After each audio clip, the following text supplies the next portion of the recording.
Hello friends, I am back. और मैं वहीं जहां से मैंने छोड़ा था मैं इसको आगे कंटिन्यू कर रहा हूं।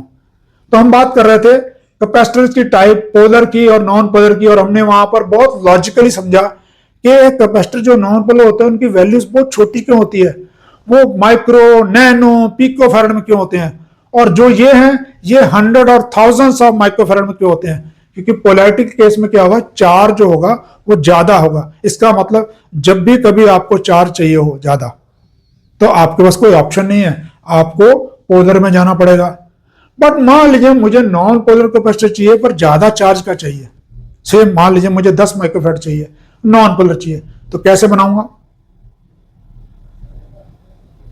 आता है तो नीचे लिखो ना कमेंट में, नहीं आता तो हम तो आपको बताएंगे। तो लीजिए, पोलर में सबसे पहला जो कैपेसिटर होता है, जो हम लोग सब लोगों ने नॉर्मली नाम सुन रखा है, वो क्या होता है? Electrolytic capacitor.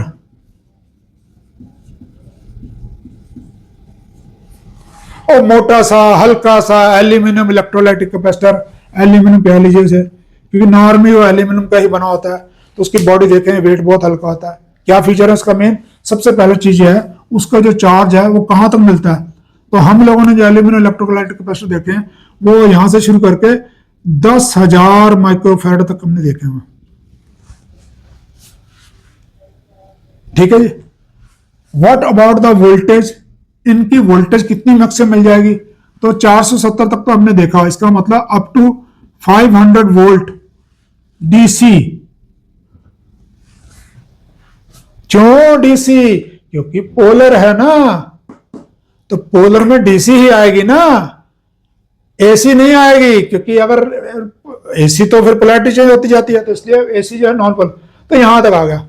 अब इसके एडवांटेज क्या है और इसके डिसएडवांटेज क्या है? तो सबसे पहला जो एडवांटेज है वो क्या है? लो कॉस्ट, ये बहुत सस्ता मिलता है।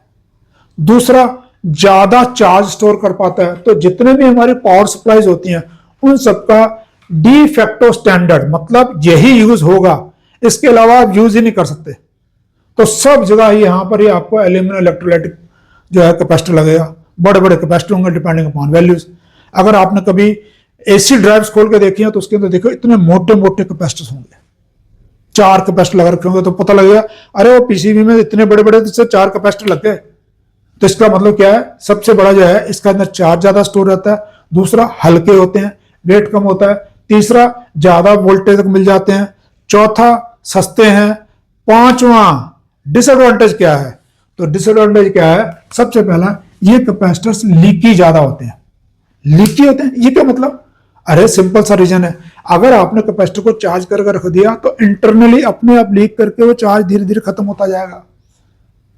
पहला, इसका मतलब क्या है? और दैट टू टेम्परेचर पे भी डिपेंड करेगा, क्योंकि एल्यूमिनियम है तो टेम्परेचर तो एल्यूमिनियम उसके टेम्परेचर पे डिपेंड करेगा। तो यानी कि इसका जो चार्ज है, यानी कि पावर सप्लाई में से एक कांस्टेंट लोड आपके कैपेसिटर लगने के बाद भी आपके उस ट्रांसफार्मर या जो पीछे से सोर्स आ रहा है उस पर पड़ा रहेगा।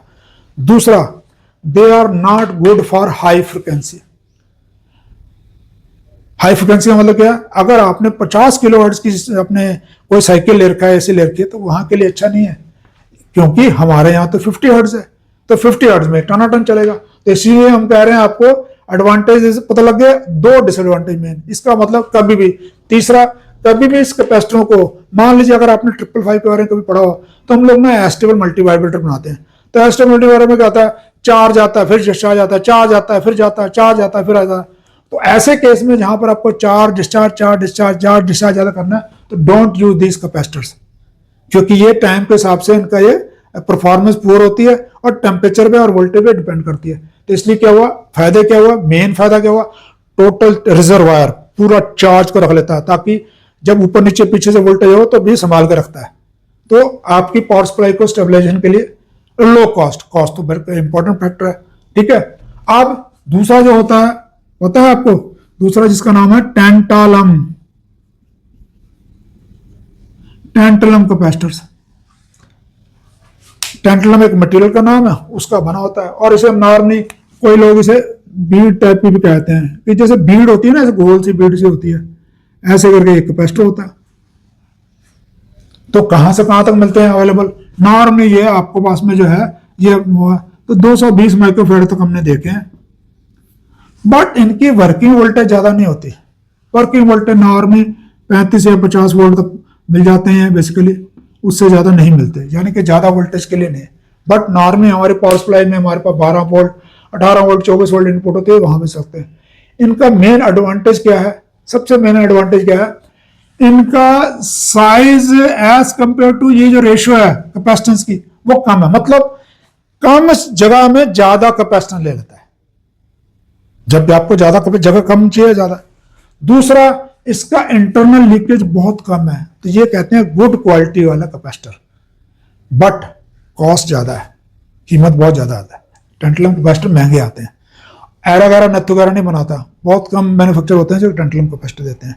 बट एडवांटेज है, तो इसलिए जब कभी भी आपको बहुत ज्यादा स्टेबल कैपेसिटर चाहिए होगा जो टेम्परेचर पे, वोल्टेज पे, एजिंग से फर्क ना डाले, तो आपको टेंटलम लगाने पड़ेगा। तो हम लोग जैसे माइक्रो कंट्रोलर्स के जो पावर सप्लाई पिंस होती है उसके साथ में हम लोग 10 माइक्रोफेराड का टेंटलम कैपेसिटर लगाते हैं, और उसके साथ में, और इसमें ऐसे भी आते हैं और एसएमडी मेक में भी आते हैं। जैसे इसमें भी होता है, नॉर्मली आपके थ्रू होल भी होते हैं जो पिने होती हैं, और एसएमडी होता है, वो तो फिजिकल साइज की हम बात करेंगे, ठीक है। तो टेंटलम कैपेसिटर का फायदा क्या हुआ? ये आपके कम साइज में ज्यादा कैपेसिटर मिल जाता है, इंटरनल लीकेज बहुत कम है, टेम्परेचर पे ये बहुत वेरिएशन कम आता है, बट उनकी वर्किंग वोल्टेज कम होती है। बट क्योंकि हमारे सर्किट, इलेक्ट्रॉनिक सर्किट जो है वो नॉर्मली आजकल तो 3.3 वोल्ट पे, इवन उल्टे उससे भी कम आते जा रहे हैं, 1.8 वोल्ट पे चल रहे हैं, तो voltage 50 volt is much more than sufficient, right. इसके अलावा तीसरा, याद आ रहा है कोई आपको? तीसरा कैपेसिटर का नाम सुना है कभी? तो पहले तो नहीं सुनते थे, पर आजकल अवेलेबल है। क्या? Super capacitors.